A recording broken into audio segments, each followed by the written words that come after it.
Okay વિદ્યાર્થી મિત્રો નમસ્કાર. ધોરણ 10 ગણિતમાં પાસ થવું છે. Lecture number 27. વિદ્યાર્થી મિત્રો આપની સમક્ષ મનીષ પિંજોડા હાજર થયો છે. મિત્રો વિદ્યાર્થી મિત્રો ફરી પાછા આજે આપણે નવા મુદ્દા સાથે એક સુંદર મજાના વાક્ય સાથે પ્રારંભ કરીએ. લહેરોं से डरकर नौका पार नहीं होती, कोशिश करने वालों की कभी हार नहीं होती. जब नन्ही चींटी दाना लेकर दीवारों पर चढ़ती है, 100 बार फिसलती है, गिरकर चढ़ना, चढ़कर गिरना. आत्मविश्वास उसकी रगों में साहस भरता है, आखिर उसकी मेहनत बेकार नहीं जाती. कोशिश करने वालों की कभी हार नहीं होती, कोशिश करने वालों की कभी हार नहीं होती. तो विद्यार्थी मित्रों, अपना प्रयत्न प्रयास એ આપણે શરૂ રાખીએ અને સખત મહેનત સાથે માર્ચ 2024 એસએસસી બોર્ડની પરીક્ષાની તૈયારી માટે આપણે મંડ્યા રહીએ મિત્રો. રેડી?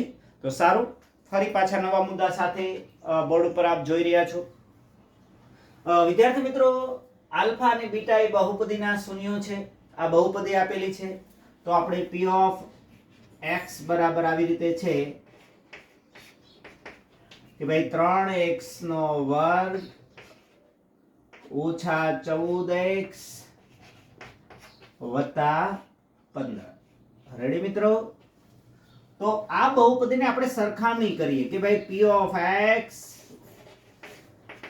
બરાબર x નો વર્ગ વત્તા bx વત્તા c એની સાથે સરખામણી કરો તો કે ભાઈ તેથી a બરાબર કેટલા છે 3, a 3 છે, b કેટલા છે -14 છે અને c કેટલા છે 15 છે. રેડી મિત્રો? આપણે આની અગાઉનું લેક્ચર છે એમાં બક્કા બાડા કાના એમાં તમામ સૂત્રો તમને શીખવાડેલા છે મિત્રો. તો કે ભાઈ a 3 છે, b -14 છે, c કેટલા છે 15. જો માઈનસ હોય તો માઈનસ લખવાના, પ્લસ હોય તો આપણે પ્લસ લખતા નથી. હવે આપણે મિત્રો આલ્ફા સ્ક્વેર વત્તા બીટા સ્ક્વેર આપણે શોધવાનું છે. એ પહેલા આપણે આલ્ફા પ્લસ બીટા એટલે કે ભાઈ આલ્ફા વત્તા બીટા બરાબર આપસોને ખ્યાલ છે માઈનસ b ના છેદમાં a. તો કે ભાઈ માઈનસ b કેટલા છે? હાલો, a કેટલા છે 3. તો મિત્રો શું થયું? ઓછે ઓછે બરાબર આ વત્તા 14 ના છેદમાં 3. એવી રીતે આલ્ફા ઇન્ટુ બીટા સૂત્ર છે c ના છેદમાં c કેટલા છે 15 અને a છે બરાબર 3 છે. તો 3 5 5. રેડી મિત્રો? તો હવે દેખ નહીં બારી બંધ કરી દો, અવાજ આવે. સારું મિત્રો, તો હવે આપણે આલ્ફા સ્ક્વેર વત્તા બીટા સ્ક્વેર શોધવાનું છે. તો કેવી રીતે શોધવું? તો મિત્રો હવે આપણી પાસે જાણીતું સૂત્ર કયું છે કે આલ્ફા વત્તા બીટા એનો વર્ગ બરાબર આપ સૌને ખ્યાલ છે આલ્ફા સ્ક્વેર વત્તા 2 આલ્ફા બીટા વત્તા બીટા સ્ક્વેર. આ સૂત્રનો ઉપયોગ આપણે કરીશું. રેડી? એટલે આપણે જાણીતું સૂત્ર છે કે ભાઈ a વત્તા b નો વર્ગ બરાબર a વર્ગ વત્તા 2ab વત્તા b નો વર્ગ. તો એ સૂત્ર જે ઉપયોગ કરવાનો છે. બરાબર? તો કે ભાઈ આલ્ફા વત્તા બીટા એટલે કે આલ્ફા વત્તા બીટા 14 ના છેદમાં 3. ચાલો લખી નાખીએ 14 ના છેદમાં 3 એનો વર્ગ. ઓકે? તો આલ્ફા સ્ક્વેર વત્તા આલ્ફા ઇન્ટુ બીટા કેટલા આવ્યા છે ભાઈ? આલ્ફા ઇન્ટુ બીટા છે કેટલા છે અહીંયા 5 છે. રેડી?